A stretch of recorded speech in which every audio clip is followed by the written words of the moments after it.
今天是2025年4月15号，原本的行程应该是前往叙利亚以德利卜省的凯利义诊中心，但是就在昨天4月14号，在叙利亚发生了紧急事件，因此团队即刻返回土耳其。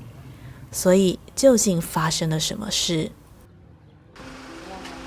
？4月14号早上8点30分，团队与土耳其世界医师联盟前往以德利卜省拜会省长。10点正式与省长见面。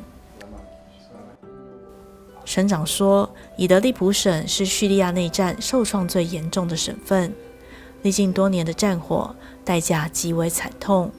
所以现在不仅要重建房子，也急需恢复基本的民生建设，像是水电的供应，这样才能让流离失所的人民回来。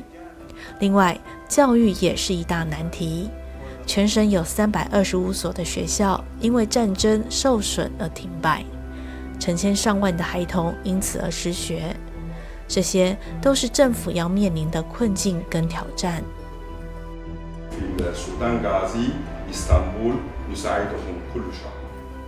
而胡光中分享慈济在土耳其伊斯坦堡援助叙利亚难民的点滴。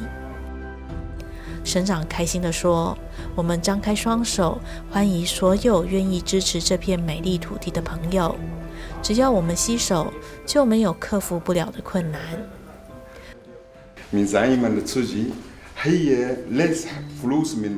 会后，慈济志工送上台湾带来的礼物福慧红包，亲手将祝福送上。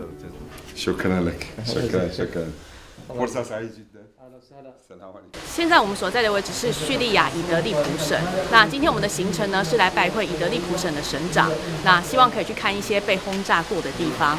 那才刚拜访完之后，我们就接收到一个情报消息，是希望我们赶快到边境。根据情报表示，库德族与土耳其政府之间未能达成共识，可能会出现劫持人质的行动。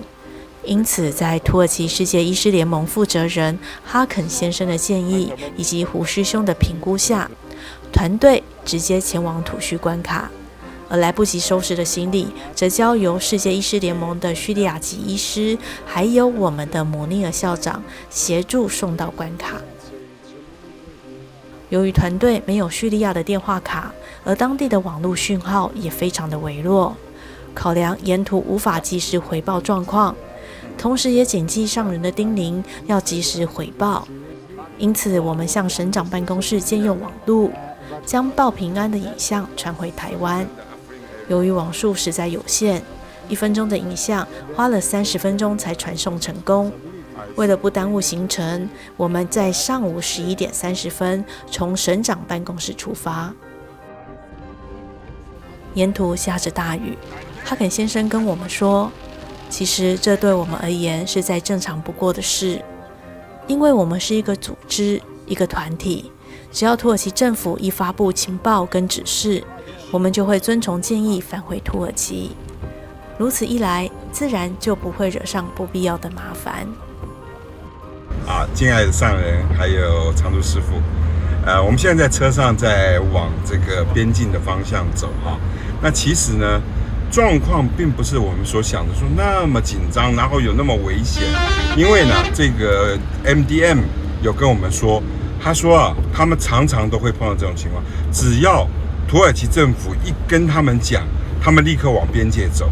所以说，这个其实是很普通的程序。那我们也非常听话，为的就是要把自己一直都放在最安全的地方。所以说，请上人还有常住师父们，你们都不要担心，我们会非常听话，也听上人的话，也听我们土耳其政府给我们的所有的消息那这个是没有问题的。将近2个小时的车程，团队在下午3点抵达土叙边境。大约3点50分，等到了行李汇合后，在4点的时候正式办理出境。10分钟之后，就进到了土耳其。虽然全员平安抵达，但心中难掩遗憾。尤其是明明只差15分钟就能陪姆尼尔校长回家，却不得不马上离开。那原本以为可以实现的约定，终究还是错过了。然而更遗憾的还有乙和善，还记得吗？原本要回家的他，因为转正办不下来，无法成行，因此他请托我们将礼物转送给家人。同样也是15分钟的距离，却成了无法抵达的远方。乙和善的东西他要交给他爸爸的，要我们带到叙利亚去。那可是呢，那一天的早上就是差15分钟，只差15分钟，我们就可以把这个礼物帮他送给爸爸。可是没有办法，回家的路比想象中还要艰难。虽然心中难免遗憾，但也因此更能感同身受那一份长久等待与无法抵达的无奈。团队相信，安全为上，稳住脚步，才能有机会再一次踏进这一片土地，为需要的人带来实际的帮助。